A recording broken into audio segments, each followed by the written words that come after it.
Good to go. Okay, I'll call this AHRCC's Hotspot Region Coordinating Committee Public Engagement Meeting to order at 6:06 p.m. and start off with an introduction and overview of the hotspot process. In 2017, the Utah State Legislature set aside $100 million in Senate Bill 277 for transportation projects that have a significant economic development impact associated with recreation and tourism within the state and address significant needs for congestion mitigation. Following the passage of Senate Bill 277, both the city and county councils at the time discussed the opportunity to pursue these funds. We originally formed a downtown bypass committee that was then kind of morphed into a stakeholder committee. UDOT at that time, subsequent to the passage of that bill, created the Recreational Hotspot program. Initially, the stakeholder group started with a list of projects, and a downtown parking garage project was selected by the stakeholder committee, in addition to dispersed parking and also some funds for a bypass concept study. Earlier this year in 2020, both the county and city councils felt compelled to kind of revisit the project selection of the hotspot monies, and through a resolution by the city council and concurrence with the county council, the AHRCC's Recreational Hotspot Coordinating Committee was formed, which is a city council committee that does include formal participation from the Grand County Council, and also includes final acceptance of the projects selected by this committee from both the city council and the county commission.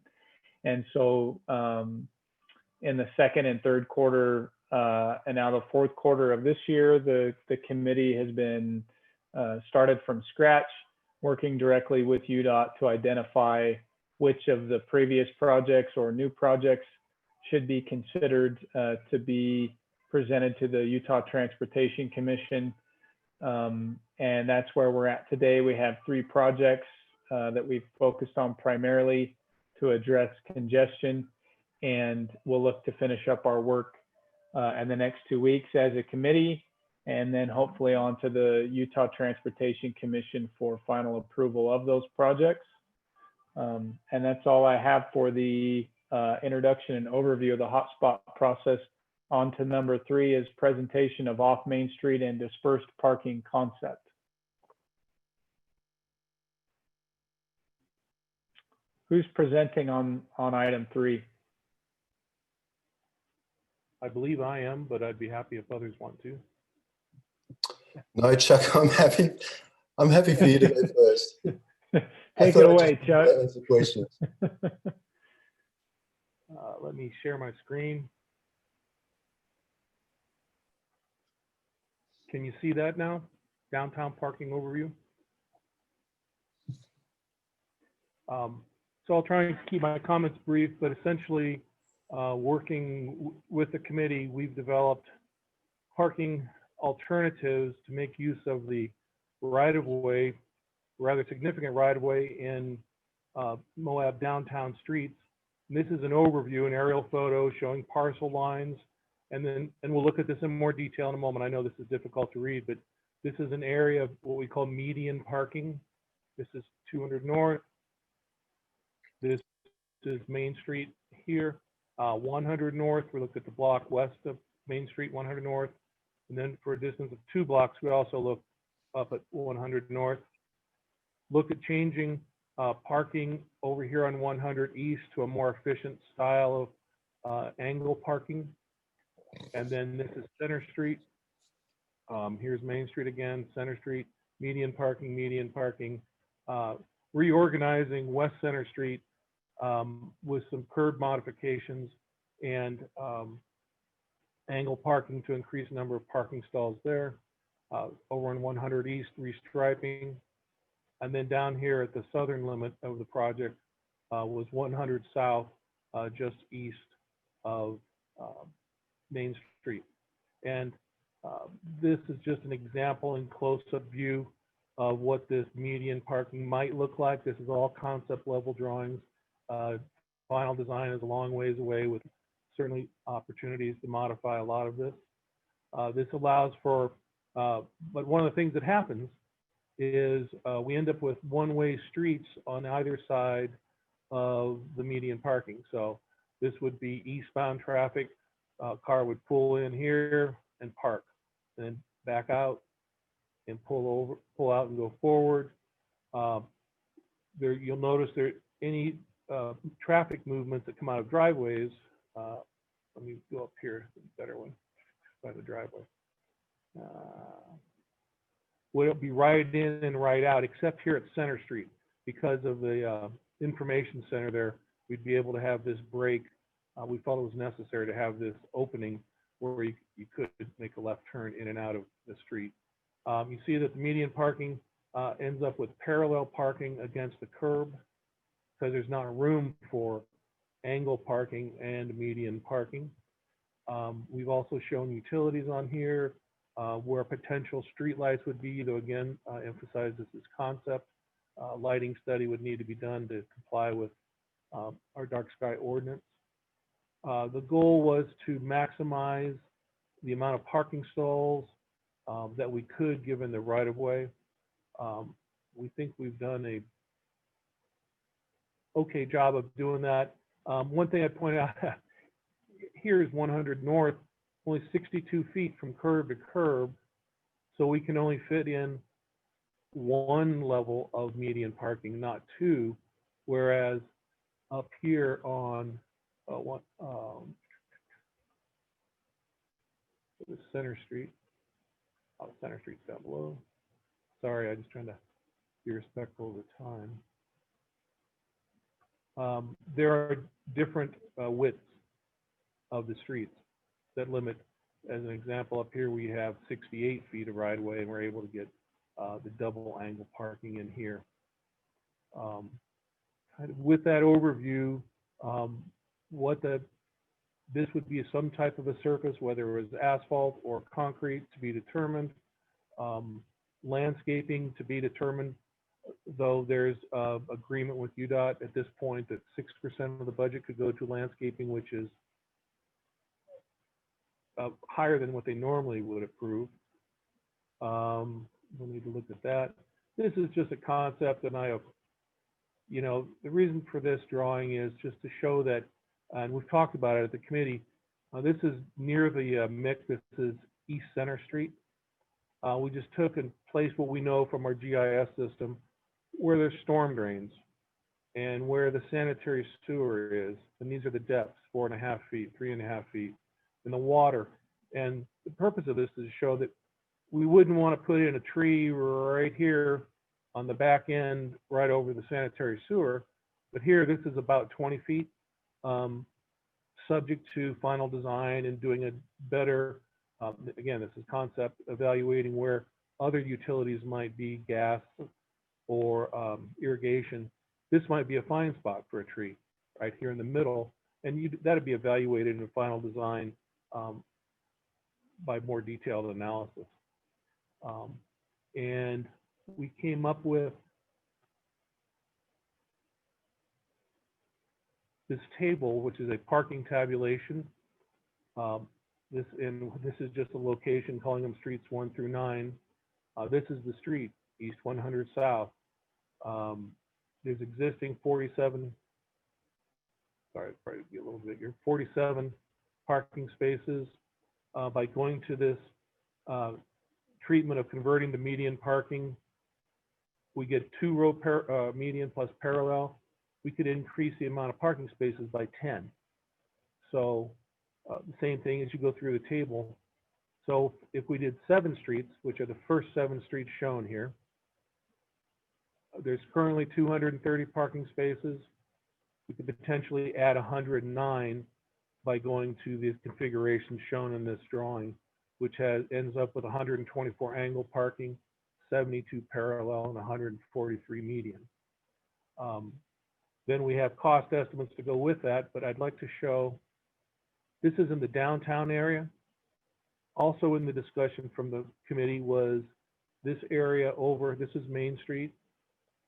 This is the Rock Shop over here.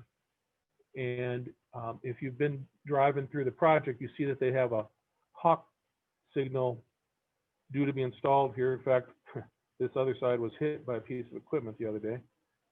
This might not be there right now, but the potential here is to open this. This is what the shared use path. This is what the gray represents here. The shared use path right now ends right here. It's going to go across the Hawk intersection, extended up the highway. This would allow for traffic to come in one way.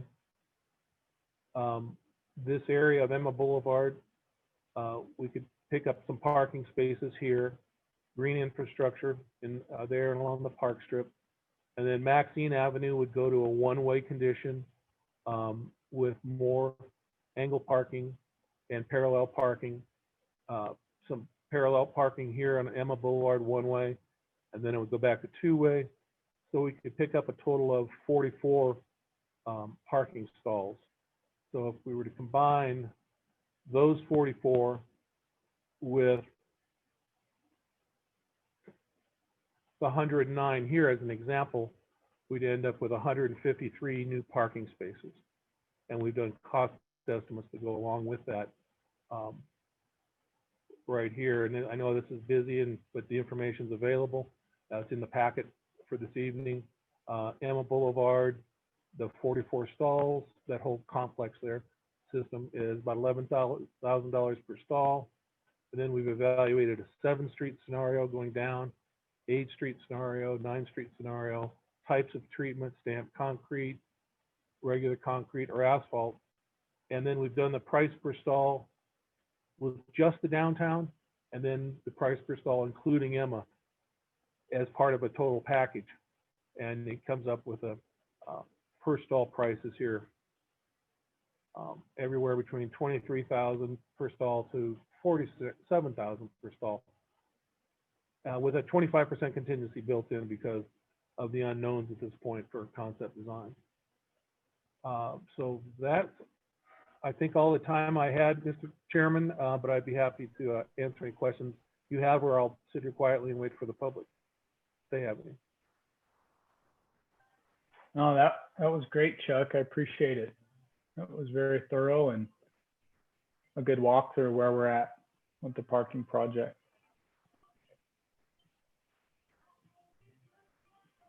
Carly and Summer, do we just kind of wait and see if there's any questions from the public? Is that the procedure here?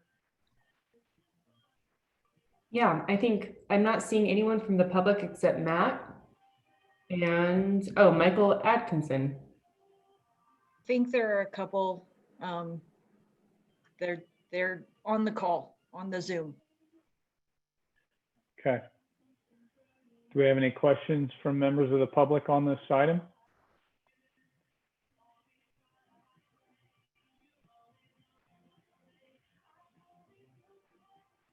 Okay, let's move on to the presentation of the transit shuttle concept.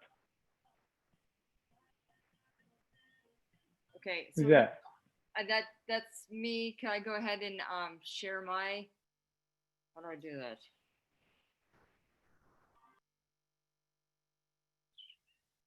Share screen, let's see. Oh, let's see if this is here.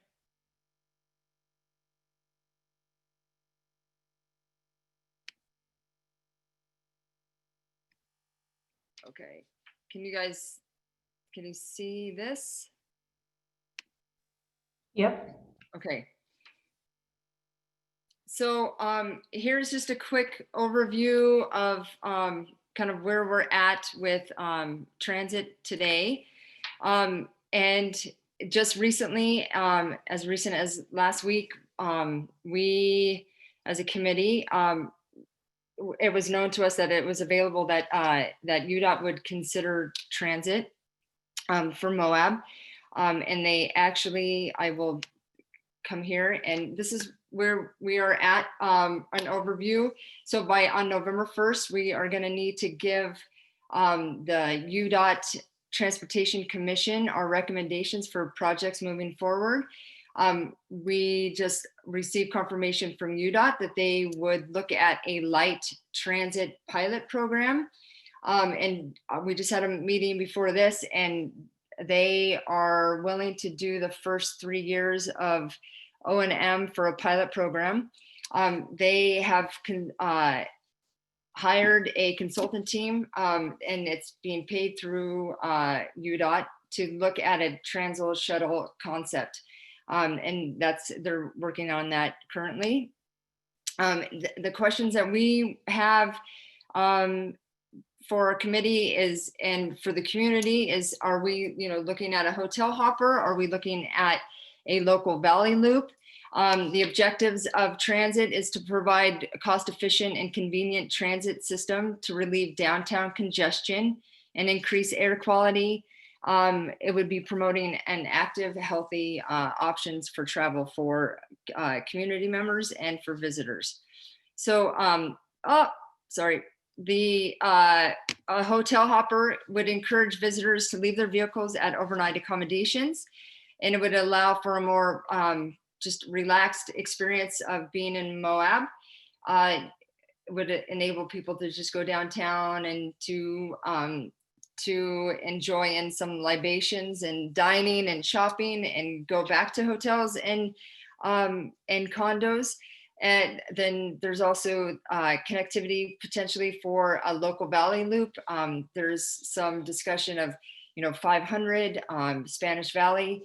A lot of our high density housing is happening on Spanish Valley. There's going to be quite a few new homes that would be wonderful to have residents be able to reach downtown to get to work, and not have to rely on their own vehicle. So the issues that we're going to have to work out is long-term funding. We will be responsible for the 4th and 5th, 6th, 7th, 8th, potentially the funding for having transit beyond the first 3 years. We're going to have to very soon, in the next couple of months, figure out who's responsible for overseeing this programming. Even though they are looking, the consultants are trying to drop an RFP to have an outside transportation company deal with all of the transit. There's still going to be someone who's going to need to look at making sure that it's running, and that and we're doing the services that we are proposing to the community. We still have to figure out route determination, capital assets. That could be a bus barn, shelters, oversized parking. And solutions that we are going to be looking at is how to fund this long term. Just as of last year, the legislation has allowed transient room taxes to be used for transit systems. We will probably be looking at potential user fares, parking meters, fees. I mean, that could be a potential for funding private-public partnerships. And then UDOT has rural transportation funds grants that we will be applying for starting this next year for the next coming years. The consultant is looking at determining the demand for the operating parameters. And as a city and a county, we're going to have to sit down and come to an agreement on the services. So let's see here. Our schedule right now. So just as of 2 weeks ago, we had confirmation from UDOT that they will consider a transit pilot program. We just had confirmation from the AHRCCC Hotspot committee that they would like to look at the transit pilot program. And then now we are currently trying to do outreach to the community for support in pursuing this pilot programming. And then the consultants are currently looking at the evaluation of capital, operation costs, and demand. And then, like I mentioned earlier, on the 1st of November, we're going to have to present our projects to the UDOT Commission to see if it'll be acceptable. So next steps, we are needing to figure out what is the most applicable transit service option to pursue. Are we, again, there's various routes and services, size of buses. Are we looking at seasonal or year round, or an in-town circulator, basically a hotel hopper, from the north to the south of 191, and potentially a regional service. And then we are going to need to look at the local match estimates that we will need to come up with in the next few years. And then we have to come up with an RFP to send out to see who would take on this project. So our next goals are engaging the community, coming up with a draft transit concept. And that's, figuring out, again, vehicle types, route, frequency, and then interlocal agreements between the county and the city. So that is where we are, and I will exit out of sharing.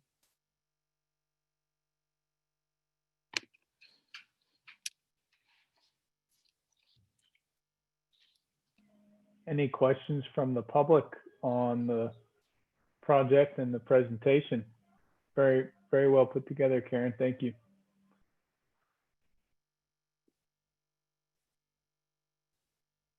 Wow, it's hopping. This virtual this meeting is incredible. Well, we got a vice presidential debate tonight, so I think we're taking second place, but that's okay. Moving on to the presentation of Spanish Valley multi-use pathway concept, item 5. That'll be me. So I'm just actually going to go through the story map that we've had put together for a little while.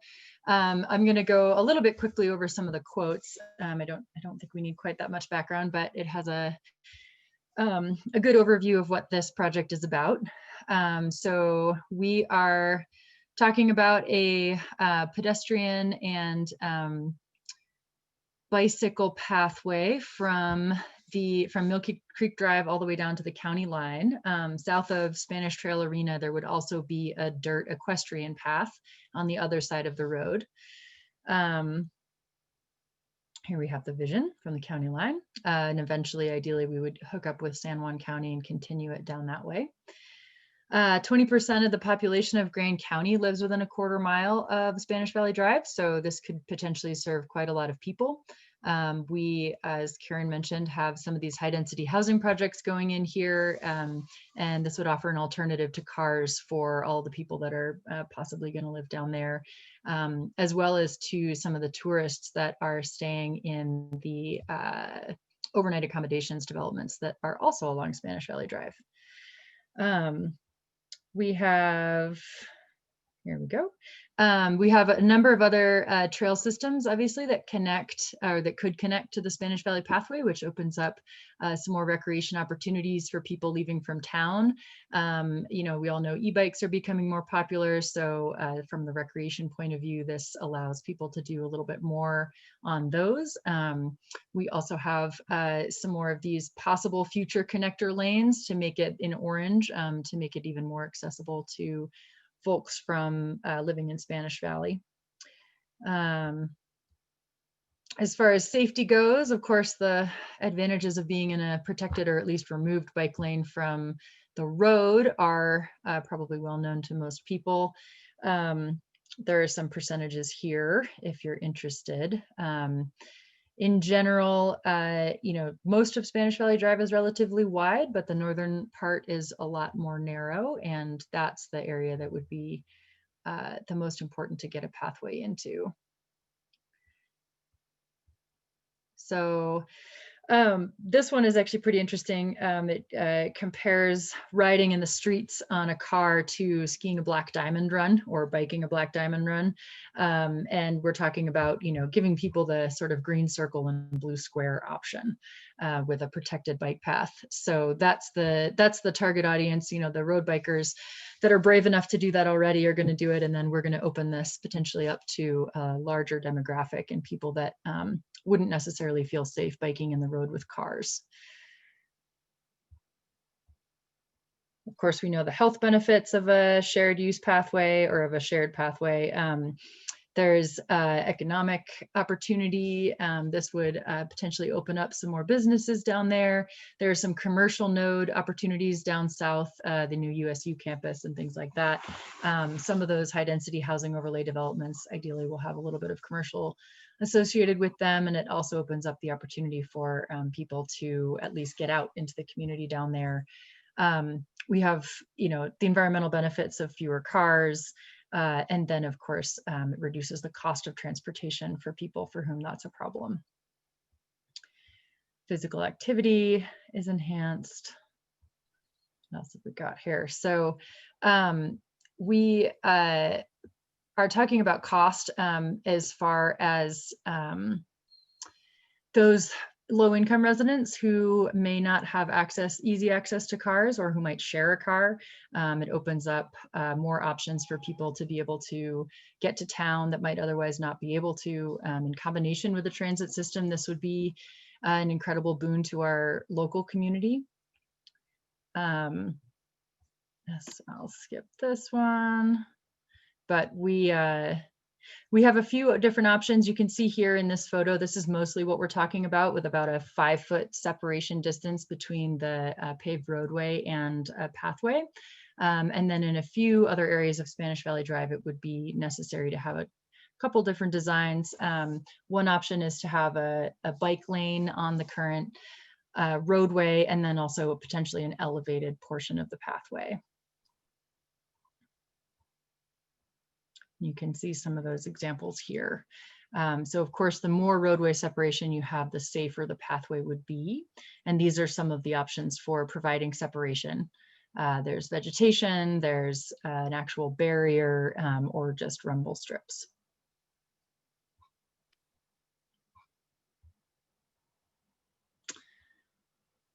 And then in some places, we would just have this paved shoulder, potentially a bike lane or a separated bike lane and a pedestrian lane. And then, as I mentioned, the other side of Spanish Valley Drive would have, south of the arena, would have a dirt equestrian path to connect horse trails. And then I'm just going to switch over to here and open it up to questions.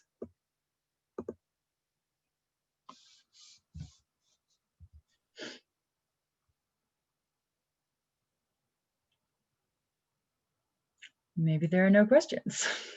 So, Mila, can I ask a question? Yes. So are e-bikes allowed on the path? Yes. Okay. This would be a paved pathway, so they would be allowed. Okay. So that would be, yeah, increasing the number of paved miles of e-bike pathway in our town, which would be helpful. Mila, do you know that you can't ride e-bikes on the pathways that we have now? North of town? Anywhere in town. Yes, I believe this one would be open to e-bikes, however. I think that's a city decision, isn't it? No, it's county as well. It's County as well. all of the, yeah. So Okay. I want to point out that's the law, but it's widely disregarded. We would, I mean, ideally we would be able to have e-bikes. It's a really great commuter path. And e-bikes are such an amazing commuter tool. So if that's not currently allowed, I think we would work towards hopefully making that happen for a commuter pathway.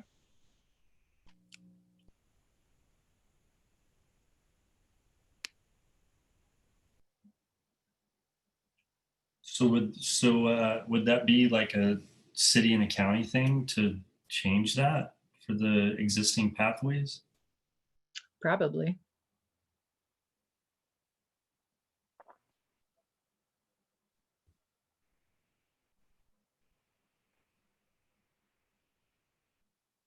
at least from south of town. North of town does not support residential commuting.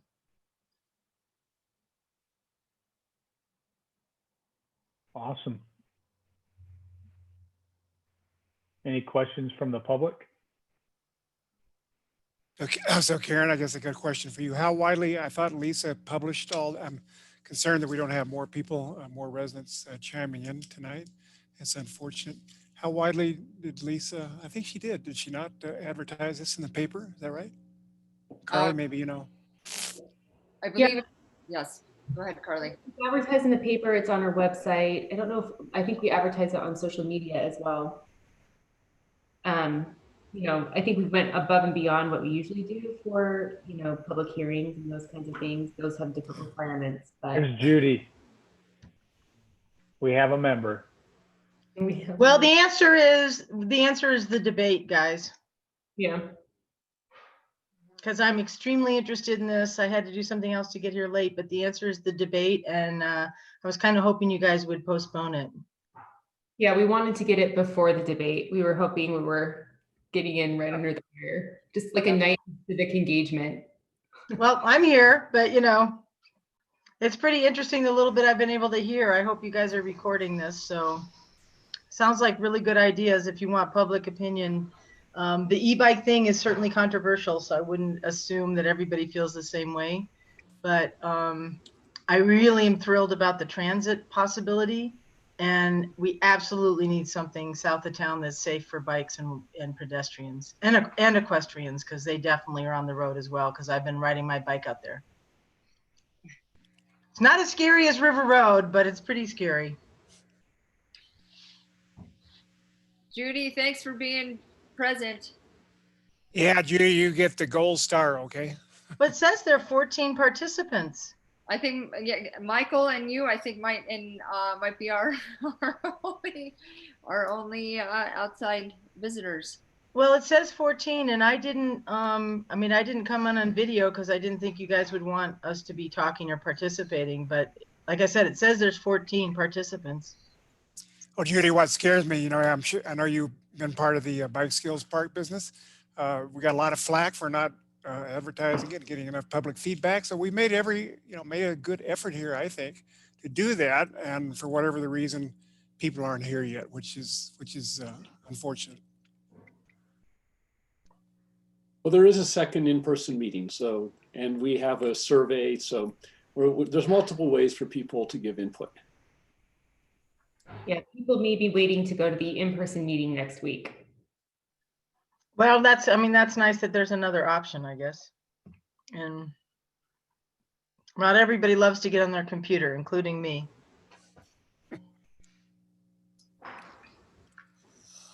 But thank you all for doing this. I think the ideas are great, and I'm thrilled to hear that they're open to hearing these ideas.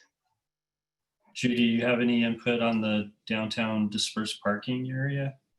I didn't. I was really trying to get here at 6, but I ended up getting another appointment I had to take care of. So I will look forward to finding more about that. I do like from what I saw before. So if you want some input, I didn't see this today, but I really like the medians in the middle idea, and especially on the 200 South. So if that's still up, I like that.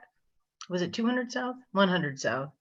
I really like that idea of slowing down the traffic, because we certainly need to do that. And I really like the fact that we're going to try and make things more pedestrian and bike friendly, because I think that's the direction that we really need to go, and encouraging less cars. What happened with the idea about needing the RV parking?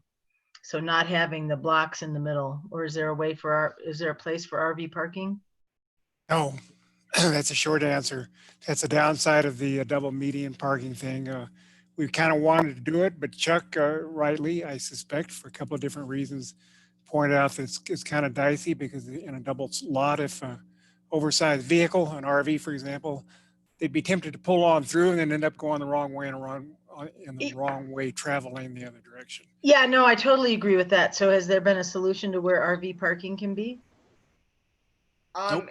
Well, hopefully people will decide to just pick up transit and keep their vehicles parked at, potentially the Spanish Trail Arena or down at Lions Park, or, that is still going to be up for discussion, because we really haven't addressed RVs. And like we've seen the last couple of weekends, there's definitely quite a few people who are left with no choice but to drive their vehicles, smack dab into town to try to park and get into town. So, I think there could be some definitely alleviation, like trying to come up with a partnership with the northern hotels. Like maybe that'll be an option to have.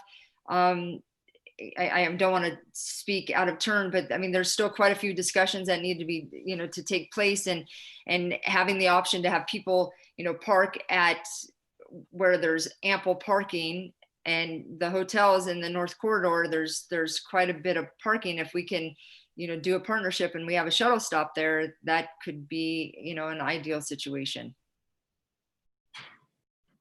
So. Okay. Yeah. Well, I mean, it's kind of, I wasn't expecting to be involved in this conversation at all. So this is kind of interesting. So is that what you were looking for, was participation this time? Yes, this is, town hall. So the more the merrier. Okay. Well, then can I ask for you guys to show me the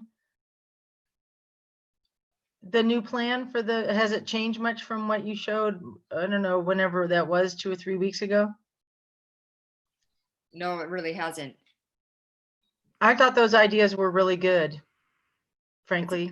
Yeah, it's exciting. I mean, to be able to try to, again, slow traffic down on those side streets, and, offer some shade and safety for pedestrians and bicyclists, and for people to, maybe park a little further and walk around, and, it enhances economic development for, outside of just, parking right in front of someone's business. It encourages people to walk, which is. Okay, so you guys decided to have, because that was the one debate you guys were having last time that I heard, was about trees in the middle of the median. That is correct. Chuck has pointed out that that's problematic as well, but he did point out one example tonight, the first time we've seen it, of particular places that are well away from sewer and water lines that might be candidates for trees. Everybody wants trees, so we'll see what. Well, that was going to be my question: is how are they going to water them? Punch a hole in with planter boxes and things like that. And I think that, the design element is something that, UDOT had committed a percentage if it did get approved. So a lot of those kind of finer aesthetics would kind of come later. But I think, in terms of participation, the recommendations from this committee will be forwarded to the county commission, city council for their approval, and hopefully when that comes up, there'll be some of those agendas may float a little closer than this committee's agenda, and maybe there's some time for hopefully both the commission and the council can make some time for feedback before their approvals, and maybe get a little more public input before we have a final vote and forward along the ask. Wow. You have going on. Woo! Oh, it's really seriously trippy. Evan, unfortunately, your service is in and out. Hey, Matt, were you going to say something? Matt Hancock? If I may. Judy, your question about oversized parking, I know the city engineer has mentioned that it might not be possible within the median, but much of the parking that was kind of being looked at this stage does include median parking, which will be angle, and then parallel parking by the curb. And there might be scope there for oversized vehicles to park on that parallel space, depending on whether council would want to permit vehicles of certain types to park in those spaces. Well, I don't, the other question, it's funny, I went to Rotary Park today, and they have a very bizarre parking lot down in the bottom. And it just made me realize that signage might be helpful. Having rented an RV in Alaska, there were a couple times when we went down a road and kind of got into trouble. Like, you get to the end of the road and it said, you're not supposed to be here. And it's like, and I'm not saying that's the only one, but I'm just wondering if one thing that would help would be signage to let people know where they could go before they get into, like I said, you know what I'm talking about. When you drive down into Rotary Park, you don't want a big vehicle down there. And I'm just wondering how often people drive down there not knowing and get stuck down there. So anyway, I'm just thinking some of these things is exactly figuring out where to funnel these people. Because again, in Alaska, there were places where there was just a lot of parking that you paid for, so you could leave your RV or whatever for the day because you didn't want to pay for an overnight because you weren't going to stay there all night, and have a place to keep it so you could walk around town and take these shuttles. I thought it was absolutely awesome. So I know it can work in different places.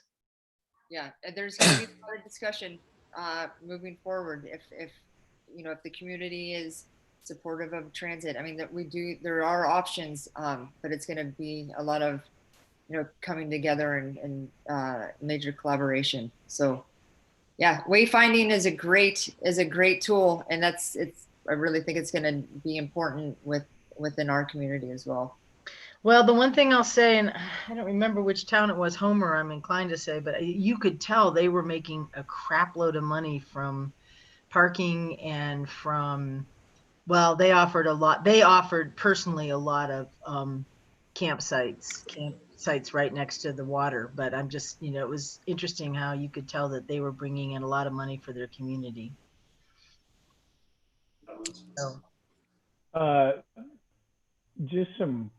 So real quick, could we get just a brief rundown of kind of the remaining public engagement efforts on the schedule, Carly, if any? I know we've got the public meeting of the committee next week, the joint meeting on the 20th, but what can we expect from here on out? Is there another one of these live town halls, or what surveys are left, or what do we have? So we have a survey that is still open, and it will be until at least a week from Friday. So it's been out for about like 5 or 6 days. We have another in-person town hall scheduled for next Wednesday at 6. That's right. You have another meeting next week that we're going to schedule, as well as a meeting. I believe my city council would like to have a meeting about progress made. The joint meeting with the county commission and the city council sometime the week of either the 20th or the week after that, the last week of October. And of course, if you want more meetings or public engagement available like this, we can make that happen as well. Yeah, I mean, I guess we can see how the in-person town hall goes, you know, but if we're interested in having another, you know, we're feeling like we need to do more of this, I'm not opposed to it. Can I ask a question? Because I'm usually pretty tuned in. So this is a new survey that's just been out the last 5 or 6 days? Sorry, yes, that's correct. So we've had one survey already that was completed, and another one that the city has put out that I believe was issued on last Friday. So that is available, should be on the Hotspot webpage on the city website. And we've also sent it via email to a number of mailing lists, but we may have missed you. That's hard to believe, but. So it's on the city website? Yeah, there's a hotspot page on the city website. If you just look at like the tabs, there's a hotspot specific page, and the survey should be there for you to take. So does it have all the plans that you were showing today?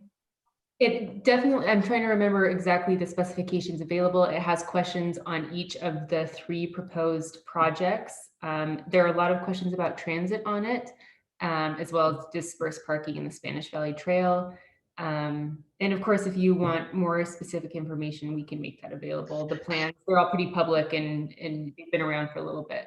So is there enough money for all of this, or is this you're trying to find out which of these 3 or 2 out of these 3 are available, or what's the deal? We don't know, Judy. UDOT has asked that we don't budget the projects, and so we know the total amount that was awarded last time. And so we won't know until we first, once we recommend these projects, they're going to be vetted by UDOT staff and leadership. And then at that point, they will hopefully move on to the Transportation Commission, being presented to them. We have 2 opportunities to present these to the Transportation Commission. One of them's in December and the other one's in January. So I'd really like to get these vetted through UDOT staff and leadership in time to get to present to the Transportation Commission in December of this year. And then at that point, you know, we'll hopefully have, I think it's fair to assume that 1 and 2 would be funded, potentially all 3, we don't know. Oh, okay, so you could present all 3 of them. Yeah, and we're getting good feedback so far. We feel really good about the parking project and the budget there, which is in line to be a savings versus the parking structure. And then also public transit and the multi-use pathway, you know, are coming in at a maximum of, well, multi-use pathway is about 1.5, correct me if I'm wrong. And then public transit will be receiving 1.5 of Hotspot funds. And then UDOT is asking that we match 1 million spread out over the final 2 years of that pilot program. So we're very close to the amount of funds that was requested and awarded last time. So we're in line with that, but we won't get a final answer until we present to the Transportation Commission, hopefully in December. Okay. Well, thank you guys truly for doing all this work, because the garage was horrific. So sorry. Hey, Judy, your survey, I emailed it to you. Okay. Thank you so much, Karen. You bet. I like that kind of stuff. I like links.